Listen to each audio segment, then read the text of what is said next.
I am confused. Being philosophically consistent and being a very honest person, I'm sure you can tell me where God came from.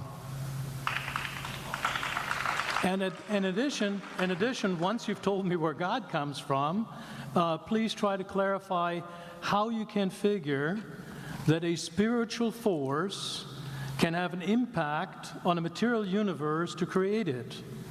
I think that some years ago we already talked about that kind of thing in philosophical circles at any rate, by posing the question, if angels are made of spiritual matter and a pen is made of material matter and spiritual matter displaces no space, how many angels can dance on the tip of a pen?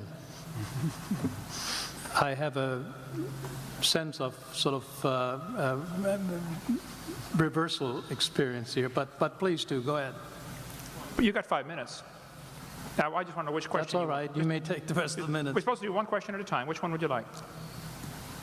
That was part of the format for the debate. So which question? I want you to fill in the story of the rest of the beginning of the universe. God, spiritual matter, impact on material matter. Okay. So 2 questions. All right. Go ahead.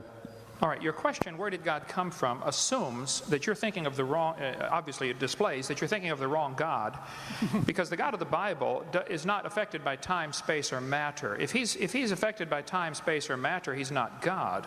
Time, space, and matter is what we call a continuum. All of them have to come into existence at the same instant, because if there were matter but no space, where would you put it?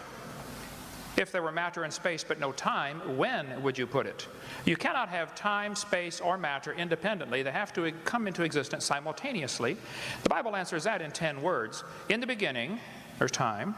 God created the heaven, there's space, and the earth, there's matter. So you have time, space, matter, created a trinity of trinities there. Just, time is past, present, future. Space has length, width, height. Matter has solid, liquid, gas. You have a trinity of trinities created instantaneously, and the God who created them has to be outside of them. If he's limited by time, he's not God. The guy who created this computer is not in the computer. He's not running around in there changing the numbers on the screen, okay? The God who created this universe is outside of the universe. He's above it, beyond it, in it, through it. He's unaffected by it.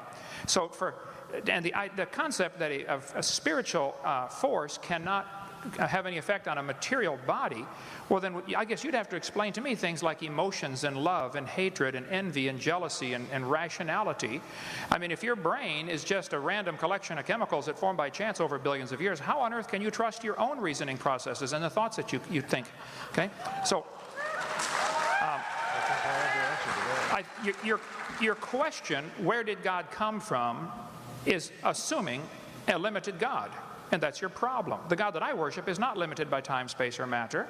If I could fit the infinite God in my 3-pound brain, he would not be worth worshiping, that's for certain. So that's the God that I worship. Thank you.